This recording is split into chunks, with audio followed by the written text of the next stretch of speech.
रामकृष्ण हरी माऊली. जय जय रामकृष्ण हरी माऊली. आज संत तुकोबारायाचा एक अभंग आपण घेऊया. अभंग हा भक्तिमय असा आहे. संत तुकाराम महाराज हे विठ्ठलाचे परम भक्त होते. विठ्ठलाशिवाय त्यांना अजिबातही करमत नव्हतं. त्यांच्या जीवनामधलं ईश्वर भक्तीचं महत्त्व ते अभंगामधून सांगतात. पतिव्रता नेने अनेकांची स्तुती, सर्व भावे पती ध्यानी मनी. तैसे माझे मन एकविध झाले, नावडे विठ्ठले विने दुजे. सूर्य विकासिनी नेघे चंद्रकळा, गायते कोकिळा वसंतेसी. तुका म्हणे बाळ माते पुढे नाचे, बोल अनिकाचे नावळती, बोल अनिकाचे नावळती. महाराज या अभंगामध्ये काय म्हणतात पहा. पतिव्रता नेने अनेकांची स्तुती, सर्व भावे पती ध्यानी मनी. जी पतिव्रता स्त्री असते ती दुसऱ्या पुरुषाचा विचार सुद्धा करत नाही. तिच्या मनामध्ये दुसऱ्या पुरुषाबद्दल कोणताही विचार असा येत नाही. तिच्या मनामध्ये सतत काय असते तर तिच्या पतीचं प्रेम, तिच्या पतीबद्दलची ओढ, तिने समर्पित केलेलं असते स्वतःला तिच्या पतीला. ती पतिव्रता. ध्यानी मनी चित्ती, सदा सर्व काळ तिचा पती असतो. ते जे काय करेल ते पतीसाठी करते. त्याच्यासाठी आई वडिलांचं घर सोडून येते, दुसऱ्या कुटुंबामध्ये ऍडजस्ट करते. सासू सासरे, दीर ननंदा आजकाल त्रास देणं कमी झालेलं आहे, तुम्हालाही माहिती आहे. परंतु त्रास देणारे जरी असले हे सासू सासरे नंदा दीर वगैरे, तरी सुद्धा ही पतिव्रता स्त्री माझ्या पतीचं कुटुंब आहे, ही त्याची माणसं आहेत म्हणजे माझी माणसं आहेत, आणि म्हणून त्यांच्याशी सुद्धा प्रेमानं वागते. त्यांचं दुखलं खुपलं करते, त्यांच्यासाठी खस्ता खाते. का तर ती तिच्या पतीची माणसं आहेत म्हणून. आणि सतत तिच्या ध्यानीमनी तिचा पती असतो, पतीला परमेश्वर मानते. महाराज पुढे काय म्हणतात पहा. तैसे माझे मन एकविध झाले, नावडे विठ्ठले विन तुझे. महाराज म्हणतात अगदी त्या पतिव्रता स्त्रीप्रमाणेच माझं मन एक रूप झालेलं आहे, एक विध झालेला, एक चित्त झालेलं आहे. विठ्ठलाशिवाय मला दुसरं काहीही आवडत नाही. मला काय आवडते?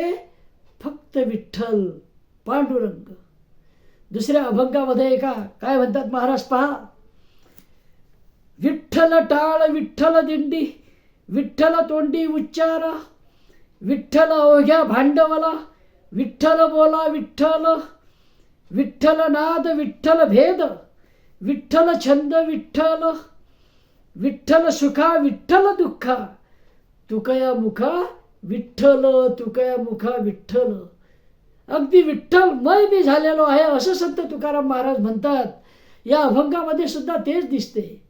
दुसरा कशाचाही त्यांना ध्यास नाही. पतिव्रतेप्रमाणे एकच ध्यास आहे, विठ्ठल विठ्ठल. विठ्ठलाची भक्ती, पांडुरंगाच्या भक्तीमध्ये ते लीन झालेले आहेत, दंग झालेले आहेत. पुढे महाराज म्हणतात सूर्य विकासिनी नेघे चंद्रकळा, गायते कोकिळा वसंतेशी. काही कमळाची जी फुलं आहेत ते सूर्योदयाबरोबर उगवतात. सूर्य विकासिनी, सूर्योदयाबरोबर ते उगवतात आणि सूर्यास्त झाला की त्यांच्या पाकळ्या मिटतात. आणि म्हणून त्यांना म्हटलेलं आहे सूर्य विकासिनी. कमळाची फुलं असतात अशी काही. सूर्य उगवला ते उगवतात आणि सूर्य मावळला पाकळ्या मिटून जातात. परंतु हीच कमळाची फुलं पाकळ्या एकदा मिटल्यानंतर आकाशामध्ये चंद्र जर उगवला तर उगवतात का? उगवत नाहीत. दुसऱ्या कशाने ते उगवत नाहीत. त्याचप्रमाणे कोकिळा सुद्धा फक्त वसंत ऋतूमध्येच गायन करते. तिचा कुहू कुहू जो मंजूळ आवाज आहे तो कधी काढते ती? वसंत ऋतूमध्ये. इथे एक तुम्हाला माहिती असेल, कोकिळा यामधला जो नर पक्षी आहे तोच फक्त आवाज काढू शकतो. मादी कोकिळ आवाज काढत नाही. हे या ठिकाणी लक्षात घ्यायचं. कोकिळाच म्हणतात त्याला. पण तेव्हा हा केव्हा गायन करतो, केव्हा आवाज काढतो, तर त्याचा विणीचा तो हंगाम असतो आणि त्या हंगामामध्ये म्हणजे वसंत ऋतूमध्येच फक्त तो आवाज काढतो, गायन करतो. इतर ऋतूमध्ये गायन करत नाही. कोकिळाची साथ ऐकू आली, समजून जायचं वसंत ऋतूचं आगमन झालेलं आहे. तसंच संत तुकाराम महाराज म्हणतात की मी जे प्रफुल्लित होतो, आनंदित होतो ते काय पाहून? तर विठ्ठल भक्त पाहून, विठ्ठलाचं रूप पाहून, विठ्ठलाची भक्ती करणारे भक्त पाहून मी प्रफुल्लित होतो, आनंदित होतो, फुलतो. हे महाराजांना या ठिकाणी म्हणायचं आहे. पुढे महाराज म्हणतात, तुका म्हणे बाळ माते पुढे नाचे, बोला अनेकांचे नावळती.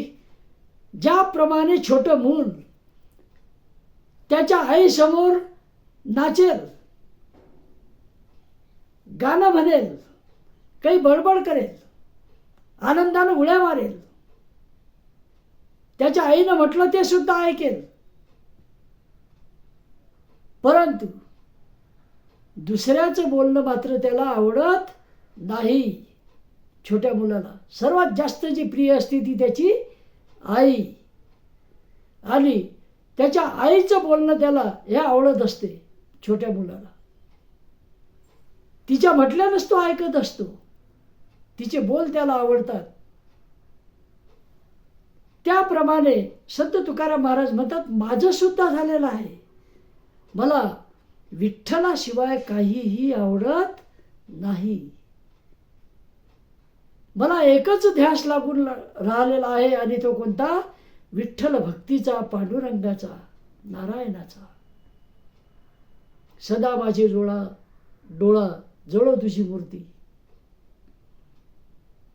हे सतत तुकोबाराय म्हणत असतात, सदा माझे डोळा जळो तुझी मूर्ती. आणि आता जे अभंग सुद्धा आपण पाहिला, विठ्ठल टाळ विठ्ठल दिंडी, विठ्ठलमय झालेले आहेत तुकाराम महाराज. आणि सर्वत्र त्यांना काय दिसतो? तर विठ्ठल दिसतो. आणि म्हणूनच तुकाराम महाराजांचं जीवन जर आपण पाहिलं तर त्यांना खूप त्रास देणारे जे लोक आहेत, त्या त्रास देणाऱ्या लोकांना सुद्धा तुकाराम महाराजांनी माफ केलेला आहे. माफ करून टाकलेलं आहे त्यांना. काहीही केलं नाही. त्रास देतात, देऊ दे. त्यांना शिक्षा करू शकले असते महाराज, परंतु नाही केली. क्षमाशीलता त्यांच्या अंगी होती. तेव्हा असे संत तुकाराम महाराज, खूप त्रास त्यांना जीवनामध्ये झाला, परंतु ते कशामध्ये गुंगवते? विठ्ठल भक्तीमध्ये गुंगवते. त्यामध्ये ते लीन झालेले होते. असे संत श्रेष्ठ तुकाराम महाराज, ज्यांना विठ्ठल भक्तीशिवाय कशाचंही घेणं देणं नव्हतं. आणि ते लोकांमध्ये देव पाहत. म्हणून मग लोकांना सुधारण्यासाठी, त्यांच्यामधल्या अंधश्रद्धा दूर करण्यासाठी तुकाराम महाराज कीर्तन करत, भजन करत, आणि महाराजांचे बरेच असे अभंग जर आपण पाहिले तर हे उपदेशपर अभंग आहेत. आपण कसं जगावं हे सांगणारे अभंग आहेत. तेव्हा असा हा संत तुकाराम महाराजांचा अतिशय गोड भक्तिमय असा अभंग आहे. त्यांचं भक्तीबद्दलची, विठ्ठलाबद्दलची उत्कटता दाखवणारा अभंग आहे. अभंग पुन्हा एकदा ऐकूया. पतिव्रता नेने अनेकांची स्तुती, सर्व भावे पती ध्यानी मनी. तसे माझे मन एकविध झाले, नावडे विठ्ठले विने तुझे. सूर्य विकासिनी नेघे चंद्रकळा, गायते कोकिळा वसंतेसी. तुका म्हणे बाळ माते पुढे नाचे, बोला अनिकाचे नावडती. जे बाळ मातेपुढे नाचेल, उड्या मारेल, त्याला इतरांचे बोल आवडत नाही. तसं संत तुकाराम महाराज म्हणतात की मी विठ्ठला तुझ्या पायाशी आलेलो आहे, तुझी भक्ती करतो आहे, मला तुझ्याशिवाय काहीही आवडत नाही. तेव्हा माऊली असा संत तुकोबारायांचा अतिशय सुंदर असा अभंग आपण पाहिला. तेव्हा रामकृष्ण हरी माऊली. जय जय रामकृष्ण हरी.